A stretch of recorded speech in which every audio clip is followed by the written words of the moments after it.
ન્યૂઝમાં આગળ વાત કરીએ તો પાલતુ શ્વાનની રજીસ્ટ્રેશન ફીમાં વધારો કરવામાં આવ્યો છે। ફી 200 થી વધારીને ₹500 કરવામાં આવી છે। અગાઉ ₹200 વસૂલવામાં આવતી હતી ફી, પરંતુ હવે વધારો કરવામાં આવ્યો છે।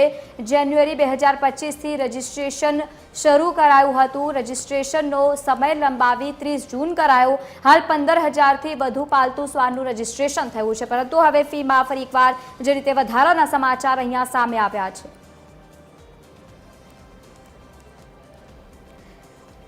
તો સમાચાર જે રીતે સામે આવ્યા છે, પાલતુ શ્વાનની રજીસ્ટ્રેશન ફીસમાં વધારો કરવામાં આવ્યો છે। ફી વધારવામાં આવી છે। ₹200 થી લઈને 500 સુધી ફી હવે કરવામાં આવી છે। પહેલા 200 હતી, હવે 500 કરવામાં આવી છે। અગાઉ પણ ₹200 વસૂલવામાં આવતી હતી ફી, જે હવે વધારવામાં આવી છે।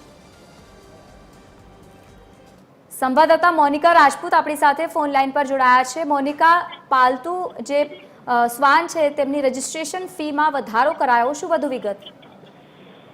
બિલકુલથી હવે જે શ્વાન જે છે તે લોકોને હવે પાલતુ શ્વાન જ્યારે ઘરે રાખવું હશે તો તે લોકોની રજીસ્ટ્રેશન ફીમાં હવે અમદાવાદ મ્યુનિસિપલ કોર્પોરેશન દ્વારા જે છે વધારો કરવામાં આવ્યો છે। જે ફીમાં ₹100 જેટલો વધારો કરવામાં આવ્યો છે। અગાઉ જે રજીસ્ટ્રેશન માટે જે ₹200 જે ફી જે છે વસૂલવામાં આવતી હતી, ત્યારે હવે જે છે ફી ₹300 જે છે વસૂલવામાં આવશે। એટલે કે હવે આજે પાલતુ શ્વાન રજીસ્ટ્રેશન ફીમાં જે ખાસ તો વધારો કરવામાં આવ્યો છે।